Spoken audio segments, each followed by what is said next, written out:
Bueno, entonces estamos en los ejercicios de cinemática rotacional. Creo que el día viernes nos habíamos quedado por este problema, ¿verdad? Problema 8, creo que lo habíamos terminado. Bueno, entonces vamos a seguir. Tenemos otro ejercicio también de cinemática.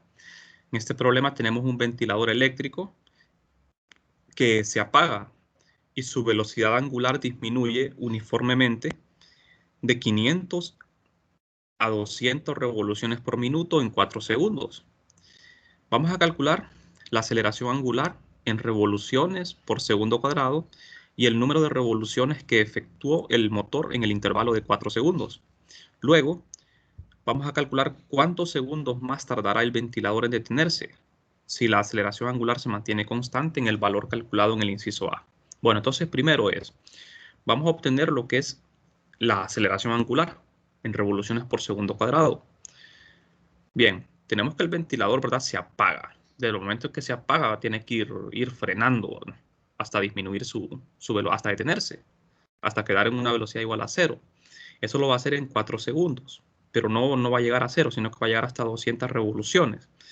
Entonces, nosotros tenemos la velocidad angular inicial, que es de 500 revoluciones por minuto. Siempre se acostumbra a trabajar en revoluciones por segundo, ¿verdad?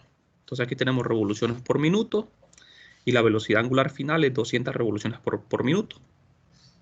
Entonces nuestra primera tarea sería calcular esa velocidad angular en revoluciones por segundo. Entonces, generalmente la unidad estándar es radián por segundo, pero aquí el dato lo están pidiendo en revoluciones por segundo, ¿verdad? Bueno, entonces para pasar estas revoluciones por minuto a revoluciones por segundo, simplemente tenemos que convertir estos minutos a segundos, ¿verdad? Si lo quisiéramos en radianes, pues pasamos las revoluciones a radianes, pero recordando que una revolución es 2 pi radianes. Bueno, entonces aquí tenemos la velocidad en revoluciones por segundo y la velocidad final también en revoluciones por segundo. Ahora, la aceleración la obtenemos de una ecuación de cinemática que es esta, bastante sencilla. Como sabemos de que el tiempo es de 4 segundos, obtenemos la aceleración con estos datos y tenemos que la aceleración angular alfa es igual a menos 1.25 revoluciones por segundo cuadrado. Es negativa porque el ventilador se va deteniendo, se va frenando. Bueno, el ángulo que se mueve, ¿cómo obtenemos el ángulo que se mueve en el intervalo de 4 segundos? Eso lo obtenemos con esta ecuación. Entonces, ponemos el θ inicial igual a 0, de manera que la ecuación nos queda así. Sustituimos la velocidad angular inicial, el tiempo que es de 4 segundos, solo que aquí el tiempo va al cuadrado, ¿verdad?, y la aceleración. Entonces, esto nos da un ángulo de 23.3 revoluciones. Nos queda en revoluciones, ¿verdad?, no en radianes. Estamos trabajando en revoluciones. Entonces, esta es la cantidad de revoluciones. ¿Qué es una revolución? Es una vuelta completa, ¿verdad? Una revolución es 2 pi radianes, o sea, una vuelta completa es una revolución. Y el ventilador en 4 segundos dio 23.3 revoluciones, o sea, giros completos en torno a un eje. Ese es el ángulo. Bien, entonces, ahora, ¿cuánto tiempo tardará el ventilador en detenerse? Hasta que su velocidad sea 0. Entonces la velocidad final tiene que ser 0, ¿verdad?, hasta que el ventilador se detenga. Entonces, tomamos la velocidad inicial, 3.33 revoluciones por segundo. Fíjense bien, esta velocidad inicial que estoy tomando era la velocidad final en el paso anterior. Si me voy atrás, la velocidad inicial que estoy tomando acá es la velocidad final en el paso anterior. Entonces ahora esa es mi velocidad inicial y la velocidad final la tomo como 0. ¿Por qué la tomo como 0? Porque voy a calcular el tiempo hasta que el ventilador se detenga. De acá obtenemos el tiempo porque la aceleración sigue siendo la misma. El tiempo siempre tiene que ser positivo, por lo tanto aquí es la razón entre dos cantidades negativas y eso me da un tiempo de 2.67 segundos. ¿De acuerdo? Entonces, fíjense bien, de acuerdo con los datos que me da el problema, al ventilador, desde que comenzamos a contar, le tomaría 4 segundos más 2.67 segundos de detenerse, ¿verdad? Desde que empezamos a trabajar con él. Pero como yo estoy tomando el punto inicial, cuando la velocidad inicial es de 3.33 revoluciones por segundo, el tiempo que le toma detenerse es 2.67 segundos. Bueno, entonces son problemas de cinemática, ahora bastante sencillos, cinemática rotacional. Bueno, vamos a pasar a otro problema. En este caso nosotros tenemos una rueda que tiene un diámetro de 40 centímetros. La rueda parte del reposo y gira con una aceleración angular constante de 3 radianes por segundo cuadrado. En el instante en que la rueda ha completado su segunda revolución, calcule la aceleración radial de un punto en el borde de dos maneras. Usando esta relación para la aceleración radial y usando esta otra relación. En realidad son la misma, ¿verdad? Porque aquí nosotros tenemos que hay una relación entre velocidad lineal y angular. La velocidad lineal es omega por r. O sea que estas dos expresiones es lo mismo.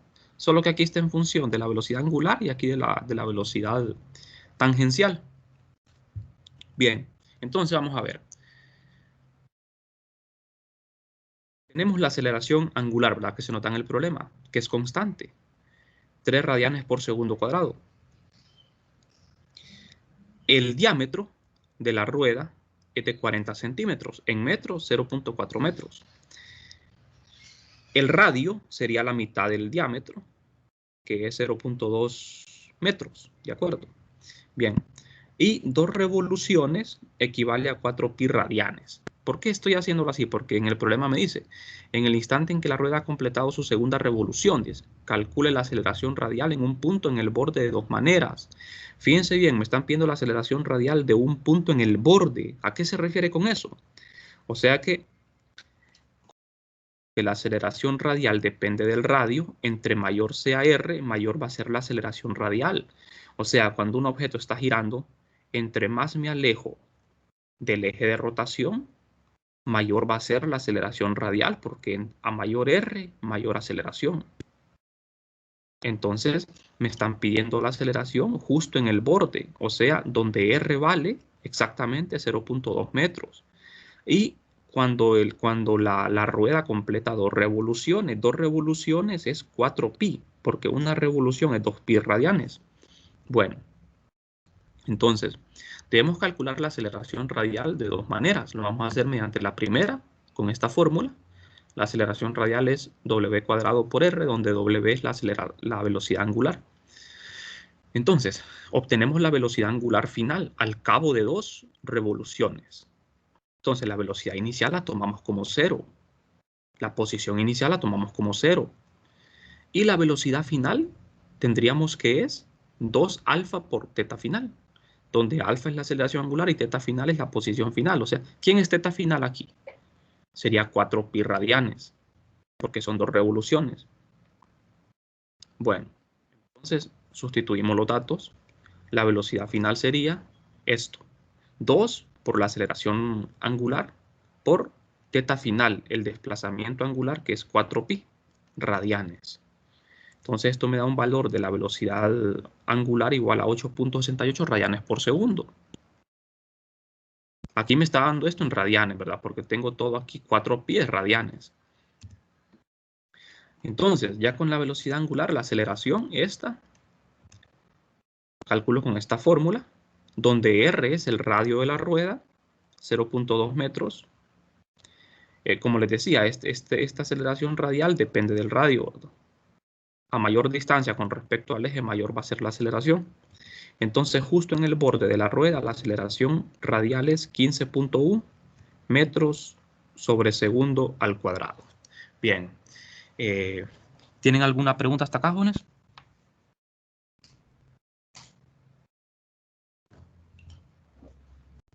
Bien, si no hay preguntas, entonces seguimos. Vamos a calcular ahora la aceleración radial de la otra manera, ¿verdad? Aquí es básicamente lo mismo, solo que tenemos que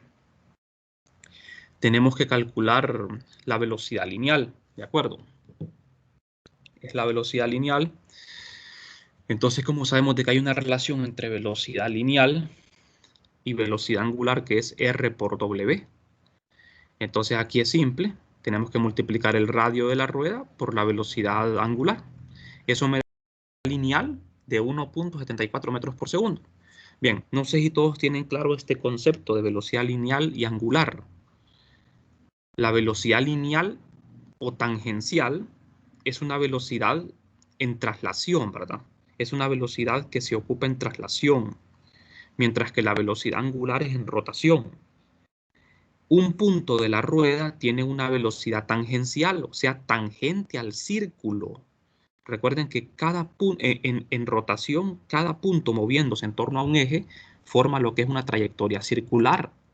Y la velocidad de ese punto tangencial es la misma velocidad lineal. Bueno, entonces, veamos. La aceleración radial la calculamos tal y como nosotros lo hacíamos con el movimiento de traslación. Velocidad cuadrada entre R, donde R es el radio, y esto me da exactamente el mismo resultado, 15.1 metros por segundo cuadrado. Ese es el resultado. Bien, no sé si hay alguna duda hasta acá. Si no hay dudas, seguimos. Vamos a ver. En el siguiente problema tenemos una polea sin fricción que tiene la forma de un disco sólido uniforme de masa igual a 2.50 kilogramos y radio de 20 centímetros.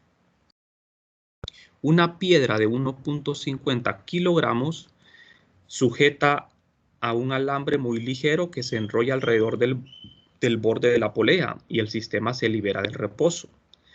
¿Qué distancia debe descender la piedra para que la polea tenga 4.5 Joule de energía cinética? ¿Qué porcentaje de la energía cinética total tiene la polea? Bien, aquí tenemos la figura. Tenemos esta polea de 2.50 kilogramos. Y tenemos una piedra que está enrollada a una cuerda que pasa por la polea. La piedra tiene una masa de 1.5 kilogramos. Esta polea no se va a mover, ¿verdad? Esta polea no se va a trasladar, solo se va a mover. Lo que pasa es que cuando hablamos de mover puede ser de dos maneras, ¿verdad? Traslación o rotación. Esta polea no se va a trasladar, solo va a rotar en torno a un eje que pasa por su centro de masa. Como ustedes ven acá en el problema, tenemos que la polea sin fricción. O sea, ¿a qué se refiere sin fricción? Significa que el hilo que pasa por la polea, la cuerda, no se va, solo se va a resbalar, ¿verdad? Bien. Entonces, la masa de la polea es un disco uniforme, sólido. Fíjense bien, como la polea es un disco sólido, yo ya sé que el momento de inercia de un disco sólido lo tenemos que emplear en este caso. Una piedra de esta masa sujeta a un alambre muy ligero que se enrolla. Muy ligero significa que el alambre no tiene masa. Lo primero que vamos a contestar es esto. ¿Qué distancia debe descender la piedra para que la polea tenga esta energía cinética?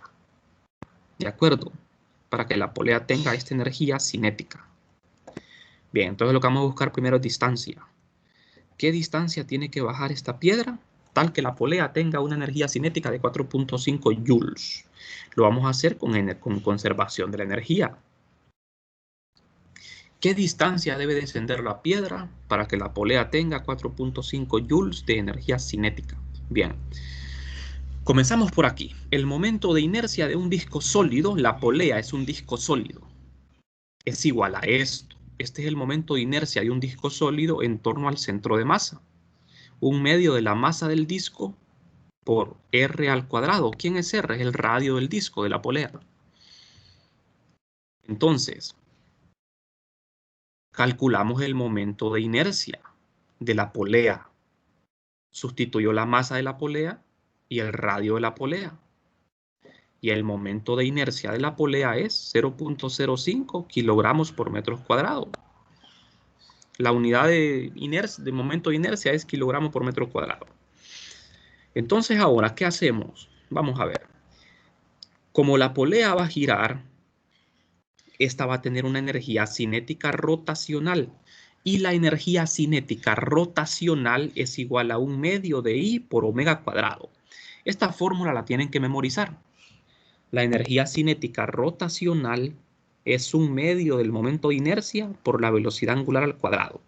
Tiene exactamente la misma forma que la energía cinética traslacional. ¿Cuál es la energía cinética de traslación?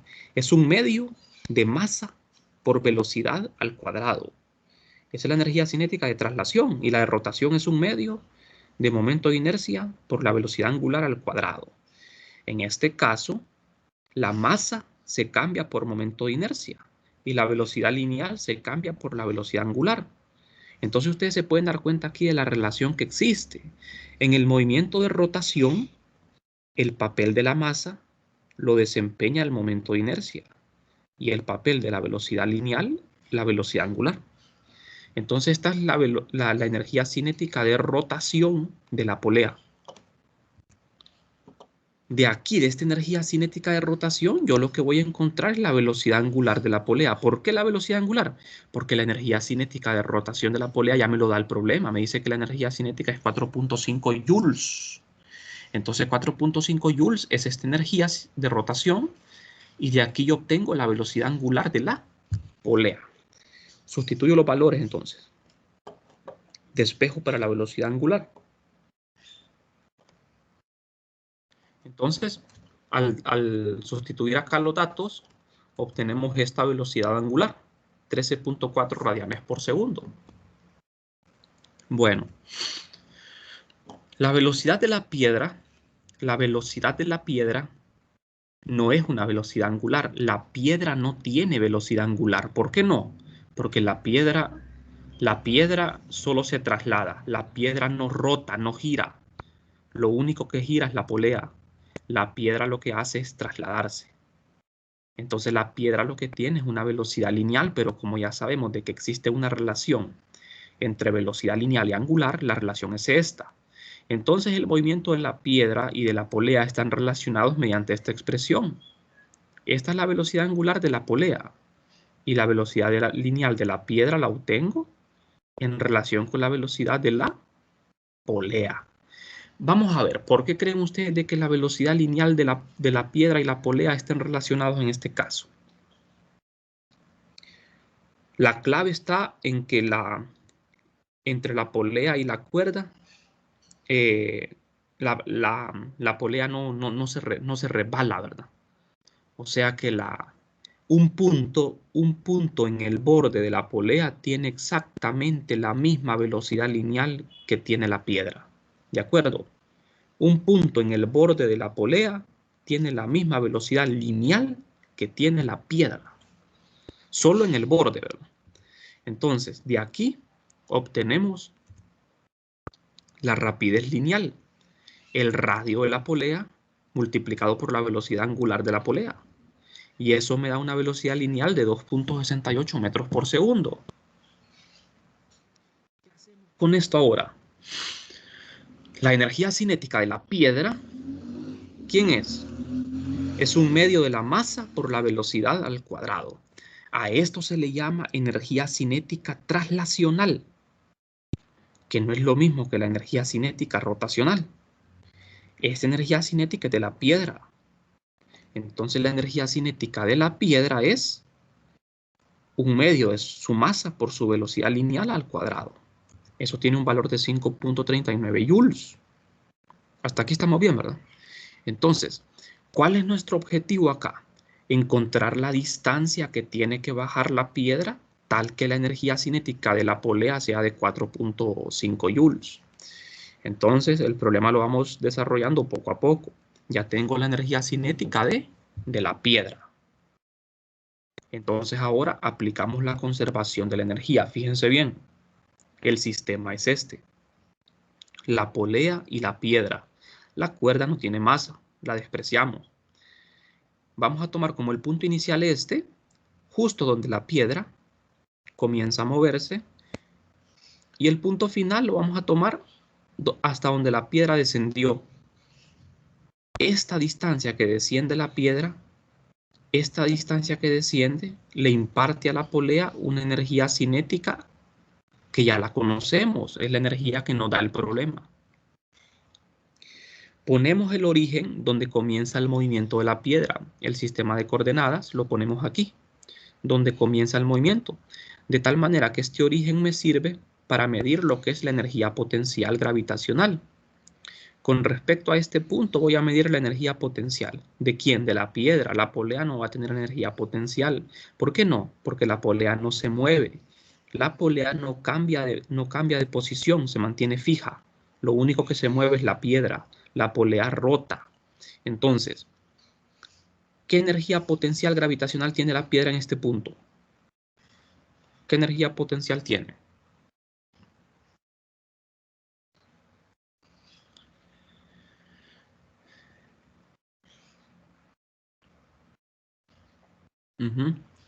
¿Qué energía potencial tendría la piedra acá?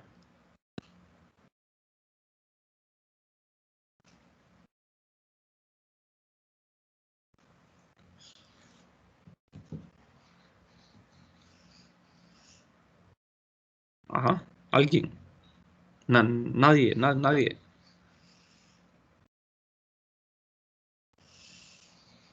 ¿Qué energía potencial tendría?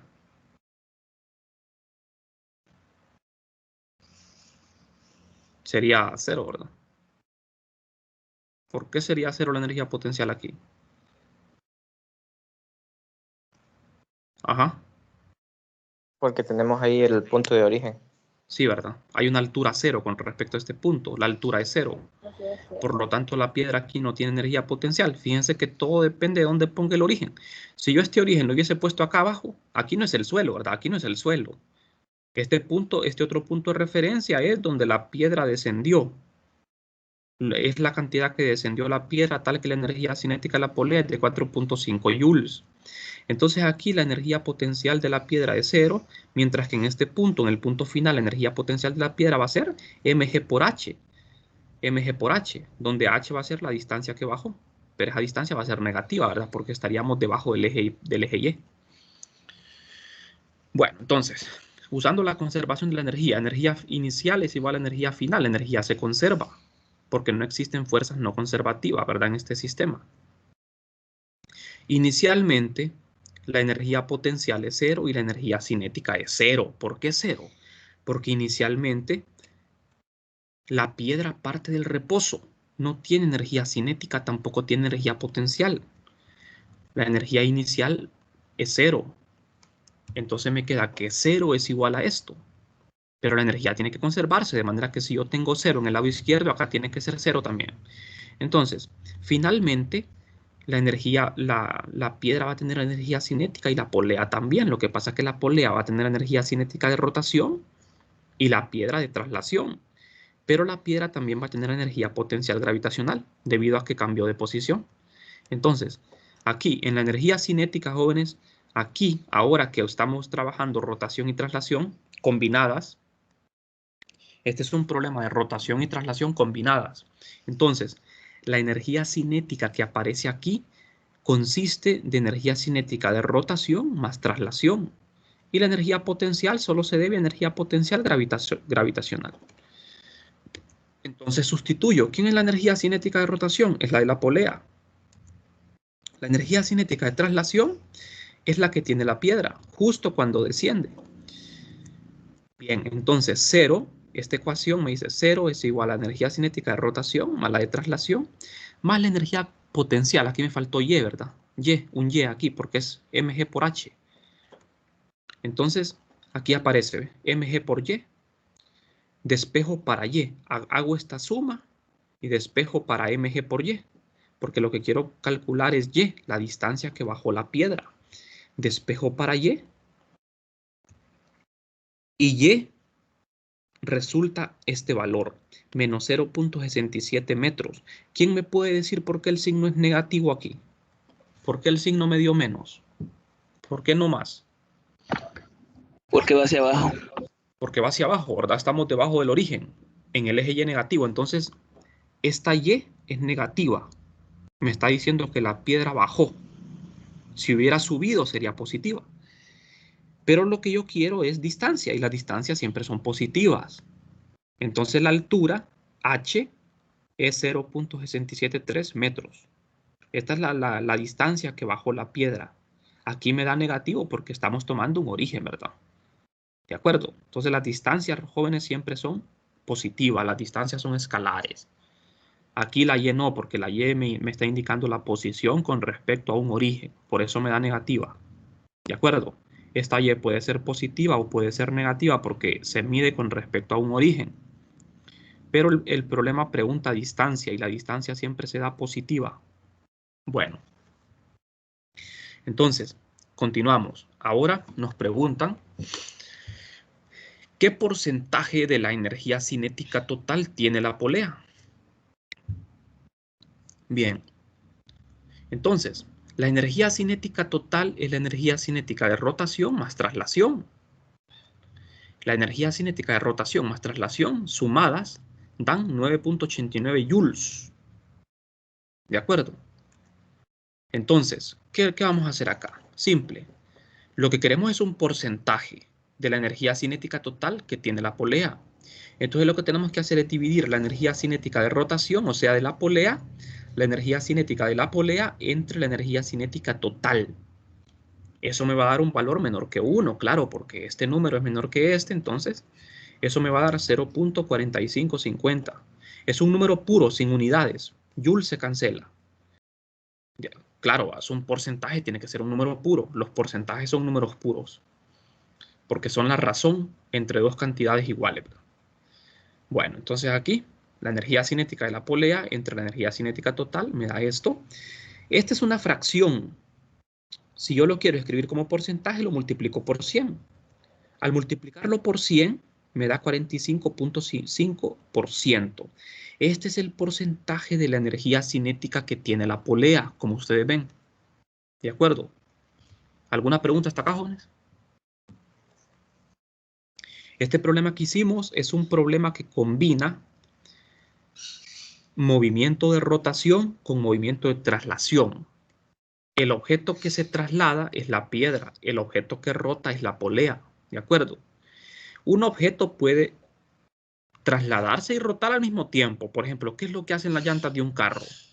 Las llantas de un carro rotan y se trasladan, ¿de acuerdo? Las llantas de un carro se mueven tanto traslacionalmente como rotacionalmente.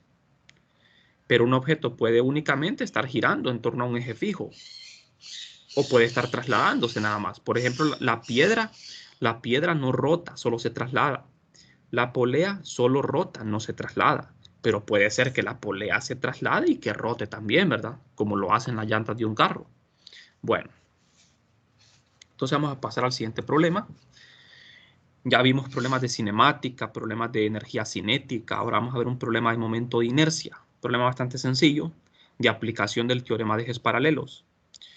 Vamos a calcular el momento de inercia de un aro, anillo hueco de paredes delgadas.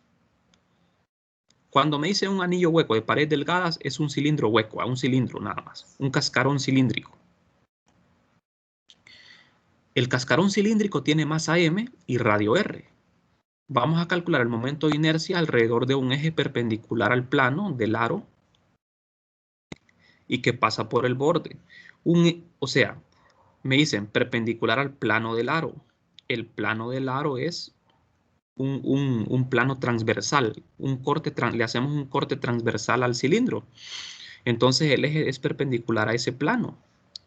Fíjense bien, este eje que está aquí es el eje que pasa por el centro de masa. Pero a mí me están pidiendo el momento de inercia alrededor de otro eje. El momento de inercia de un cascarón cilíndrico que pasa por el centro de masa es m por r cuadrado. Esto ya está calculado ahora, ya es una fórmula. M por r cuadrado. Bien, entonces, lo que me están pidiendo es calcular el momento de inercia en torno a un eje que pasa por el borde, por la orilla del cilindro. Estos dos ejes son paralelos, por eso podemos emplear el teorema de los ejes paralelos. ¿De acuerdo? El cilindro va a rotar en torno a este eje. Recuerden que existen infinitos ejes de rotación. Por eso existen infinitos momentos de inercia. Un objeto no tiene un momento de inercia fijo. Puede tener cualquier momento de inercia. Entonces, nosotros queremos averiguar el momento de inercia en torno a este eje. El que conozco es el que pasa por el centro de masa. Entonces, ¿qué voy a hacer? Emplear el teorema de los ejes paralelos. Este es el momento de inercia en torno al centro de masa. La distancia entre los dos ejes es el radio del cilindro. Con el teorema de los ejes paralelos, que lo empleamos de esta forma, el teorema es fácil de memorizar. Es esta fórmula. Momento de inercia en torno al centro de masa más m por d al cuadrado. ¿Quién es d acá? D es la distancia entre los dos ejes paralelos. Y d es el mismo r. D es r, es el radio. ¿De acuerdo? D corresponde a r. Entonces, simple, lo que hacemos acá es sustituir acá. ¿Quién es el momento de inercia? En torno al centro de masa es esto, lo sustituyo. ¿Quién es m? La masa del cilindro.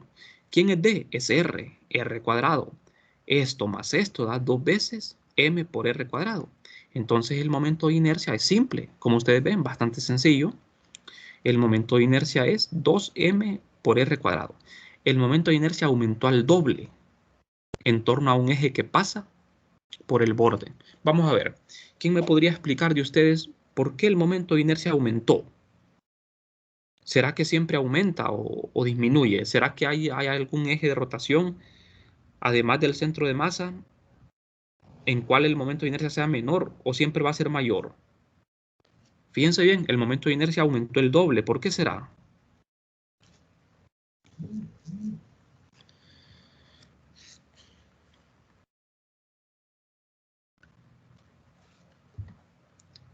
Dijimos de que existen infinitos momentos de inercia, ¿verdad?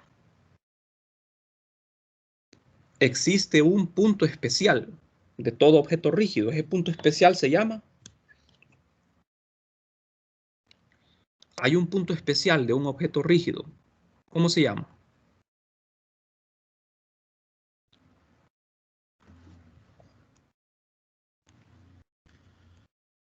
Ajá, vamos a ver. Aquí tenemos dos ejes de rotación.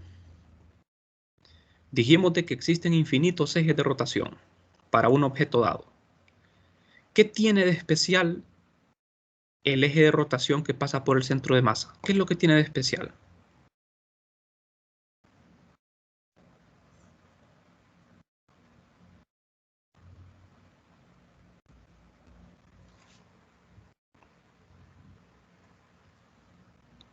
Ajá, ¿quién podría decirme?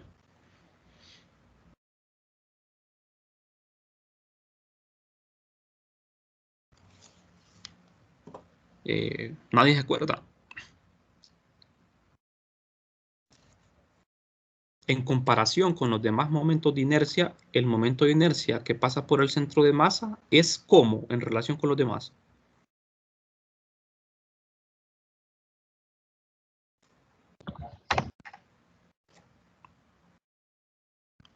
Es el momento de inercia más pequeño de todo, ¿verdad? Existen infinidad de momentos de inercia en torno a ejes, pero el momento de inercia más pequeño es el momento de inercia que pasa por el centro de masa. ¿De acuerdo? Ese es el más pequeño, el mínimo. Entonces, cualquier momento de inercia que no sea el del centro de masa va a ser mayor que el del centro de masa. ¿De acuerdo? Cualquier otro momento de inercia que ustedes calculen siempre va a ser más grande que el que pasa por el centro de masa, porque el que pasa por el centro de masa es menor. ¿Por qué será eso? ¿Qué ventaja me ofrece a mí el centro de masa? Significa que si yo quiero rotar, si yo con mis manos quiero hacer girar este cilindro, por intuición, por lógica, ¿en torno a qué eje lo voy a hacer girar? Si yo quiero hacer girar este cilindro, lo voy a hacer girar en torno al centro de masa. ¿Por qué? Porque me va a costar menos, ¿verdad? Cuando uno quiere mover un objeto, uno quiere que le cueste menos mover el objeto. Por ejemplo, para hacer girar este objeto, lo más lógico es que lo haga girar en torno al centro de masa, porque ahí en ese caso yo invertiría menos trabajo en hacerlo, ¿verdad? Si yo quiero hacer girar este cilindro en torno a otro eje, me va a costar más. Me va a costar más, voy a tener que hacer más esfuerzo porque el momento de inercia aumenta. Es como la masa. El momento de inercia es como la masa. Entre más masa tiene un objeto, más cuesta moverlo, ¿verdad? porque tiene más inercia, más masa. Entonces, en el movimiento de rotación, entre más momento de inercia tiene un objeto, cuesta más moverlo. Entonces, el momento de inercia más pequeño es el que pasa por el centro de masa. Por lo tanto, me conviene hacer girar un objeto siempre en torno a el centro de masa. ¿De acuerdo? Bueno, entonces, bien jóvenes, vamos a continuar mañana con esto. Vamos a seguir haciendo problemas.